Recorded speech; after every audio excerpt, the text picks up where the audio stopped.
Hi and welcome back to another episode, and today we're going to be working on this Volkswagen Golf Mark IV. It's a GTD, so it's a GTI diesel, and it's 17 years old and it's covered 180,000 miles. So this car belongs to one of my regular trade customers. He's had it for about, I think, 12 or 13 years, and he got it around about 100,000 miles. As this car's got older, he has a nicer car to drive around in, but these things are so reliable that he uses it now as a pull car. So for example, if he's going to the auctions, or if they're running around to pick up cars, or even if he's just taking his dog for a walk, it's just fantastic for that application. Plus, after knowing a car for so long and maintaining it, looking after it, sometimes the better the devil you know than you don't. So why get rid of the car if it's only got a value of say 800 to £1,000? What would you replace it with? It's fantastic anyway. Just keep on going, as he said, until it detonates and destroys itself. But as he self-confessed, I haven't really looked after it in the last few years, and it'd be nice to get it back up to a really good condition again. So today we're going to spend a bit of time and effort getting this car looking as best we can for a car that's done 180,000 miles and is 17 years old. You'll notice as we go around the car, it's got a cracked mirror, a number plate will need replacing, and also it's got a little bit of a rust bubble on the front wing as well. But as he said, if we can get the car tidied up as best we can today, the little things which also need doing afterwards, he's going to get done once I've done my bit. So I'm going to start off here by cleaning the engine bay. So I've got a large pump spray here full of all-purpose cleaner, and I'm just going to give the engine a good dressing over here, covering it completely before I'm going to start agitating it with the brush. Those of you with a keen eye will notice at the front of the car I've put what looks like a green microfiber, because it is. It's just covering the alternator here, so that I don't want too much water getting on that when I'm jet washing it. So it's the only real electrical component here I've got to worry about, and that's why it's covered up. So now would be a good time to plug the subscribe to my channel, etc., like and things. But also to point out, if you go to the end of this video, you'll see what will be the next car coming next week. And what's really quite exciting about that, it'll be one of my first stroke disaster details, but it's a massive difference. Whereas most of these disaster details, they just function on the inside of the car, this one's going to be about the outside, because someone sprayed the whole thing with aerosol cans and it looks horrific. So do make sure you have a look at that at the end of the video to see what's upcoming next. So we can see here, just by putting the all-purpose cleaner on and agitating it, how much it's actually broken that dirt down. It's already coming off with the second coat of APC. Now I'm going to switch to the jet wash, and this is quite low pressure actually, and it's just really just rinsing the all-purpose cleaner and the dirt off. It's not massively high pressure, so we haven't got to worry about doing any damage to the electrics or anything like that.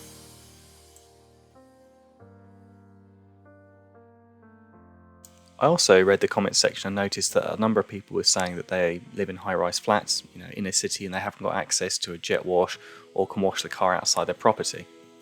So with this in mind, I've taken this car today to a public wash facility that you'd find at something like your local supermarket or a petrol station.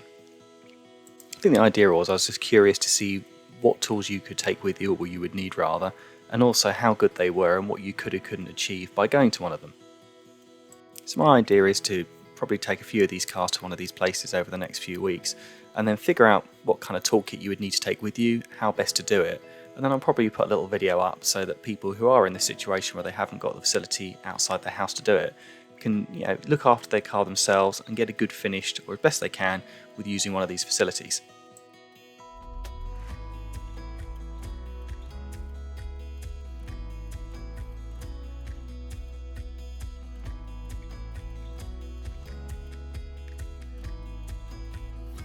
So a lot of people have been asking me in the comment section also to show what kind of snow foam, etc. I use, and this is going to surprise a lot of people. I actually don't.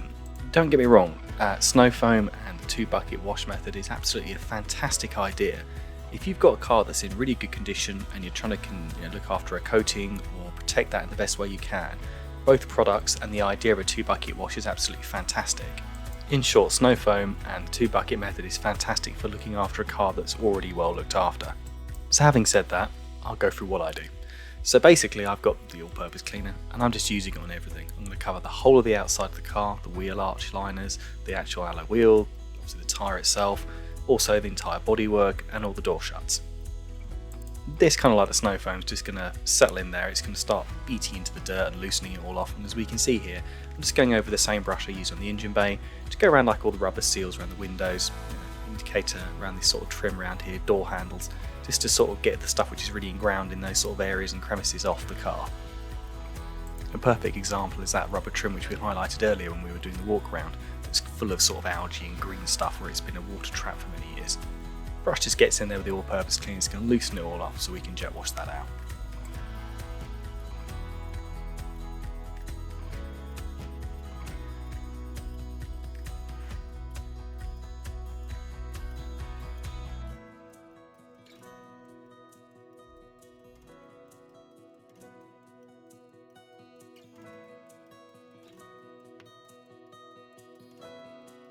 The one thing I was really surprised about by using this sort of local pay-as-you-go car wash thing was the fact that it was actually a lot cheaper than I expected. Bear in mind I've done the whole car, the wheels as you're going to see, engine bay shuts, etc. It only came to about £4.19 change. I was really quite surprised. So it offered quite good value for money really, considering what you were getting. I think that one of the things I was curious about when I came to this hand car wash was how powerful was the jet wash. And surprisingly, it wasn't bad. Actually, I think for the purpose of what we were doing here, it was actually quite good. It was about half the maximum pressure of the cartridge it can go to, which I use back in my unit, but you never use it at that kind of potential anyway. And the only slight drawback was I usually dial the pressure down on the cartridge when I'm doing the engine bay. But having said that, this wasn't that aggressive anyway. I don't think it was that far off what I would have done at back in my unit. So with the pre-wash successfully completed on the car by blasting all the APC off the outside of the car and also the door shuts, we can move on to the alloy wheels.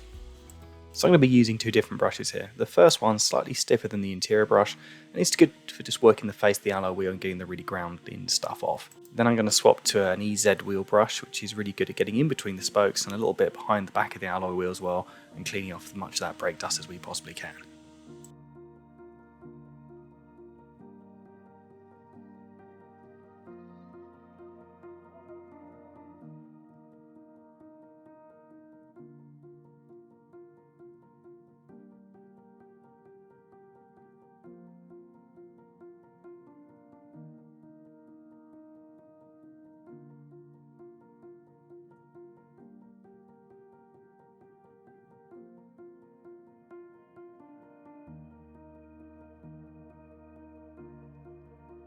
So as we're about to see, the APC's done a brilliant job of getting all the heavy road grime off the car. So now I can just switch to a dedicated wash mitt, remove the last bit of fine film that's on the surface of the bodywork, rinse it off, then we can get it back to the unit and get on to giving it the rest of the detail.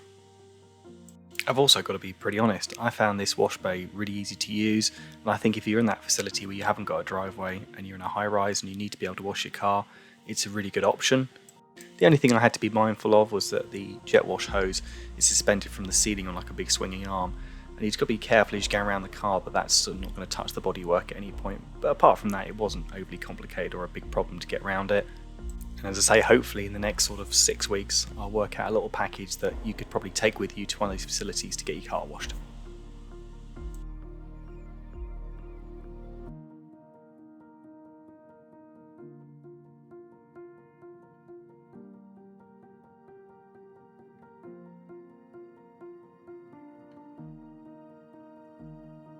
So I'm going to be honest at this point, the mats got relegated to the skip, mainly because I texted him and said, there's only 2 mats in the car.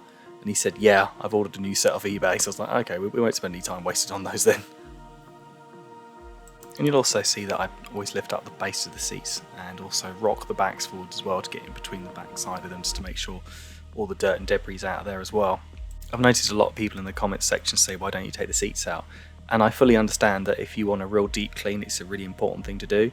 And a lot of videos do specialise on that. The difference is with my sort of cars, the thing is that it's a real world, it's a real customer's car, and they do expect me to do a lot of time and effort on the outside through machine polishing, clay barring, touching things in. So it's always a compromise. It's as much time and effort spent on the inside of the car as well as the outside. So it's not always economically viable to take all the seats out of the car.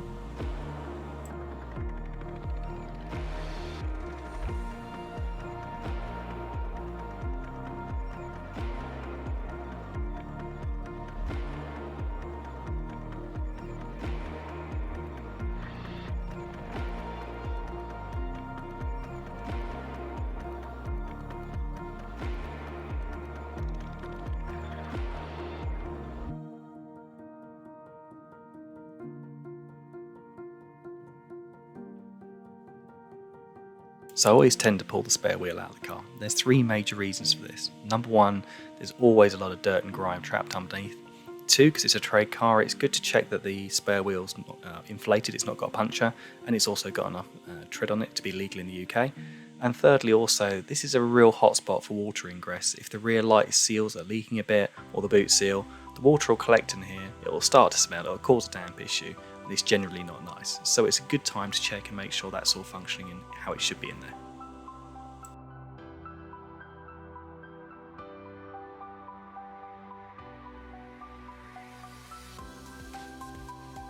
So here I'm using an all-purpose cleaner called Surfex HD by a company called Billet Hamber. And then I'm going to be working it in with a brush and then using a damp microfiber cloth just to wipe the sort of surface over, removing the dirt and the grime and the product off as well. I'm then going to be using an airline. It's going to do a number of things for me. It's really good at getting the sort of water out the very tight creases in the plastic where they join. It'll also dry the appearance of the plastic so I can see that I've cleaned all the dirt off. And as we're about to see in this slow-mo footage, it's fantastic at driving out sort of bits of rubbish and dirt that you just can't get out with a vacuum cleaner. As we go past this door pocket, you'll see what's about to fly out, and that's been thoroughly brushed and vacuum cleaned, but I just couldn't get that out. With the airline, it really does push out that bit of debris you just can't get to.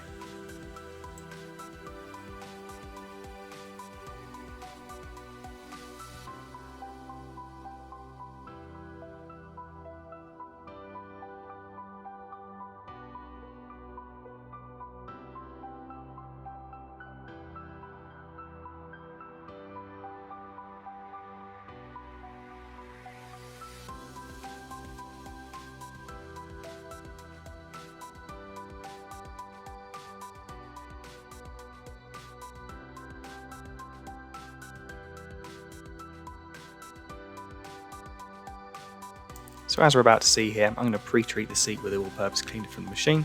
I'm then going to use the drill brush there to agitate it and get into the surface of the fabric before using the wet extractor. The model I'm using is a Karcher Puzi 110. It's a commercial machine. You can buy them publicly as well. They're not the cheapest, but they're quite good at what they do, to be fair.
So the bit everybody loves, the dirty water down the drain, I think I put roughly about 20 litres of water through the machine, so there's quite a lot of filth that's come out of them. And you even get a bit of grit at the bottom of the bucket as well.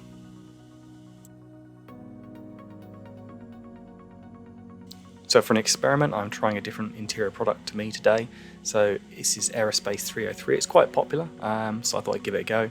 My initial reaction was it's actually a really good product, to be fair. Very easy to apply, gives a nice satin finish. It's not too over the top, it's not slimy to the touch. It's meant to be having good durability. Well, obviously we'll have to see in time. And I thought it was very cost effective, went quite far. I was quite impressed with that side of it. However, I am going to put a link in the top here in a card somewhere that shows how I usually clean an engine bay and dress it from one of my engine bay cleaning compilations. I usually use a product by a company called AutoClim. In the retail version it's called Vinyl and Rubber Dressing, and in the trade version it's called Super Sheen.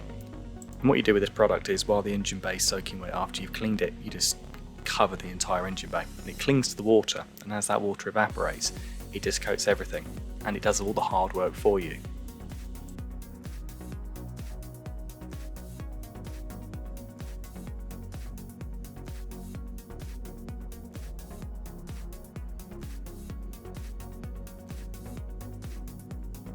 So one thing these older Volkswagens suffer from, they have these little plastic caps that go over the wheel nuts, and over time they fade and become a bit weathered, as we're about to see on camera.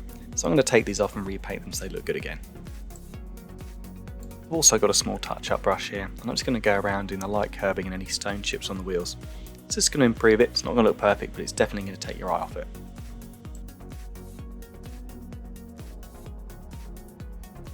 And because I do quite a lot of old EOSs and Volkswagen Golfs, etc., I've got this down to a fine art. I just literally put all the little plastic caps down here on a bit of paper. I'm using some satin black paint, so although it looks glossy, once it dries it will go satin.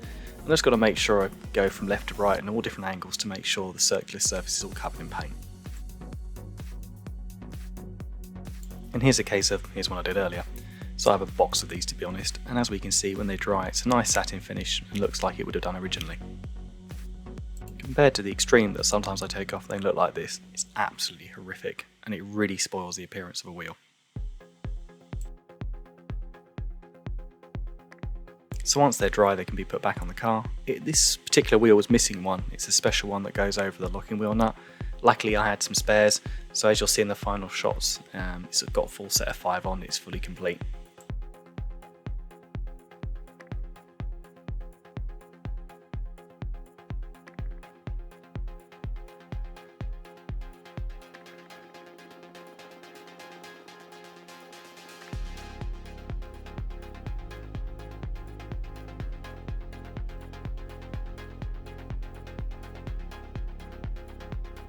So with high mileage also comes a high amount of tar. So I've used a dedicated tar and glue remover down the side of the car.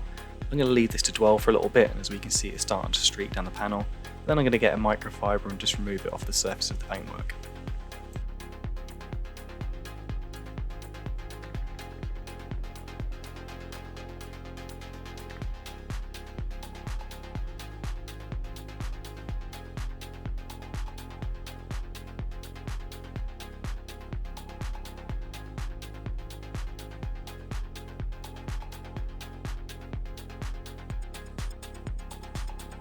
So I've used this process to go around all the lower end of the car wherever I see some tar, and once it's complete I can then go on to the next stage. The next part, from removing contaminants out of the paint, we're going to be using a clay bar, and we're going to be using this in conjunction with some clay lube as well. So that's going to help the clay bar go over the surface of the paintwork. It's going to take off things like iron filings and pollution, sort of any contaminants on the top of the surface of the paintwork that's going to sort of spoil its appearance.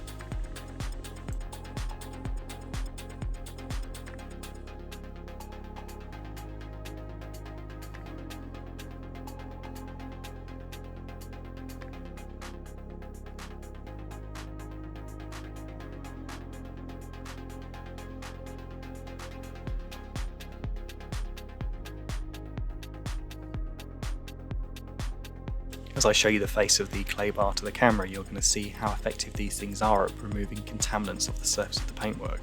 They're really quite impressive.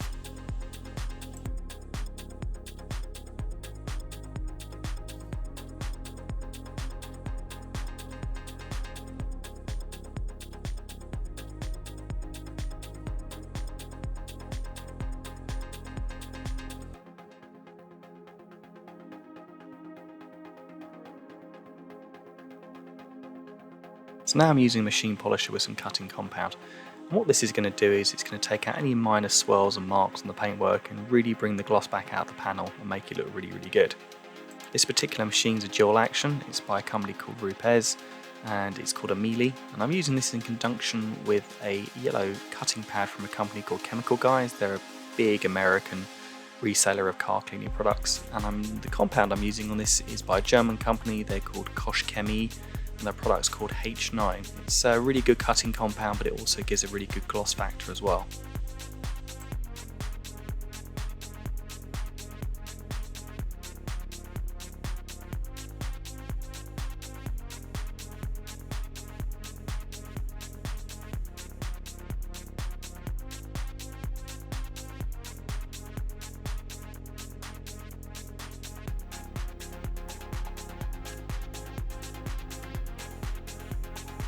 And as we can see here, I tend to like to do little squares on the panel, so I kind of visualise in my head an area I want to work on, and that way I can just concentrate on that section, buff it off, inspect it, make sure I'm happy, and then move on to the other section of the panel.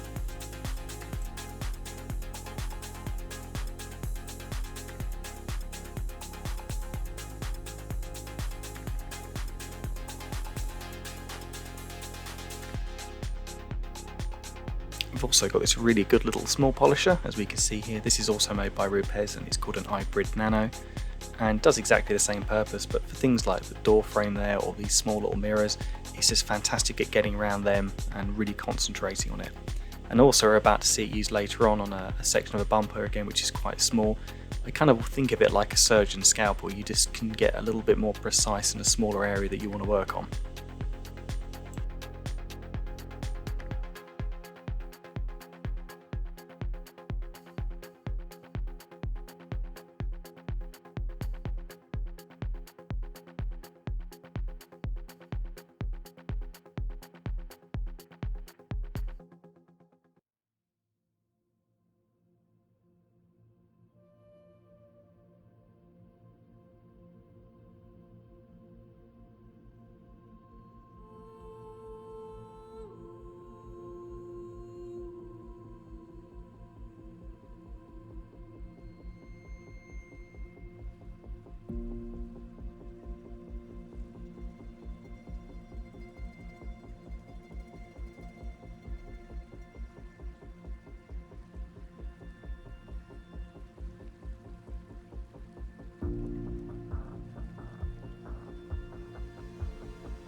So after removing the tar, using the clay bar to get rid of all the contaminants on the paintwork, and using the machine polisher to restore it and make it nice and shiny again, we want to do something that's going to protect it.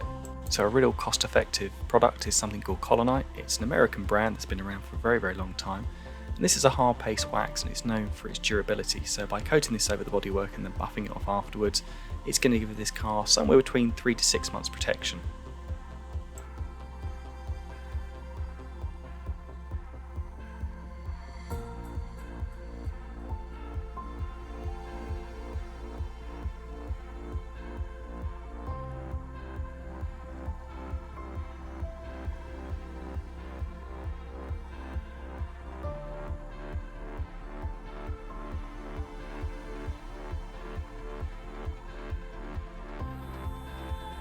Once this is done, I can go about touching the car. Now I am fully aware this is a bit of a wasted cause on this front wing because my customer is looking forward to replacing it, but that may be another month down the line. So for the meantime, and for the purpose of this video, I'm just going to touch this little sort of scabby part in as best I can, and then I'm going to work around the rest of the body, just touching it in, sort of like the little nicks on the corners of the doors and bumps and stuff we're about to see. It just takes your eye off everything and just smartens up the car so much more.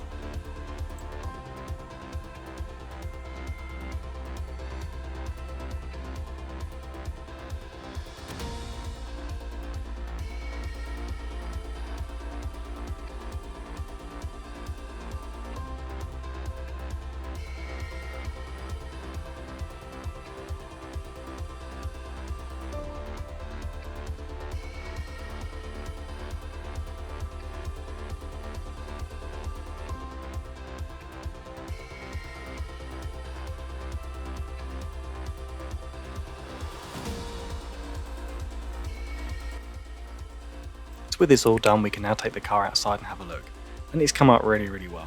For a car that's done 180,000 miles, it looks now close to 80.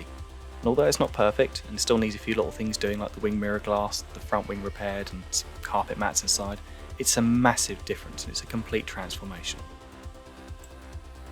As we see down the sides here, we've got some nice reflection shots from that machine polishing and all the contaminants removed, and also that petrol flap's just nice and clean and tidy in there as well.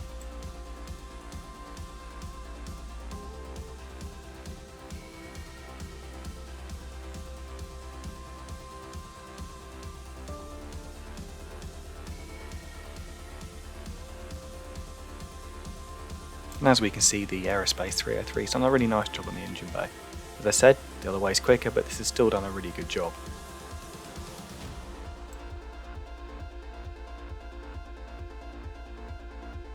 And likewise, with the wheels touched in and the plastic caps done, some nice tie dressing, that looks really smart now.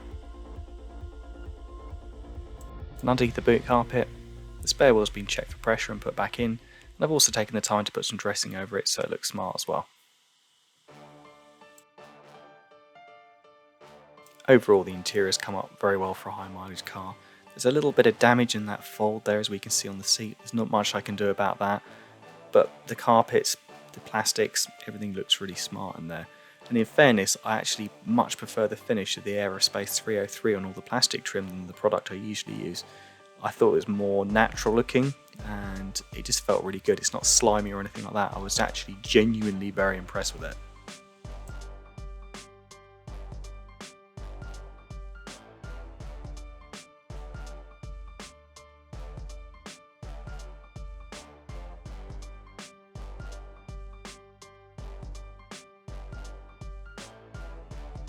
And coming next, we have my first disaster detail for the channel. So this is a 2003 Volkswagen Beetle convertible. As we can see, the roof in here is in absolute right old state.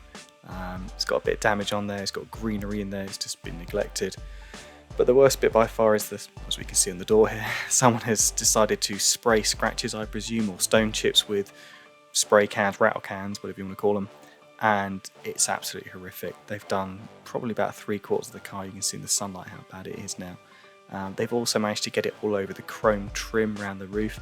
I've got a sneaky feeling that this sounds really bad, but I actually believe they've probably tried to attempt to paint the roof with the spray cans at some point as well, because there was signs of overspray all over the rear glass of it as well as the chrome trim, so we'll have to see.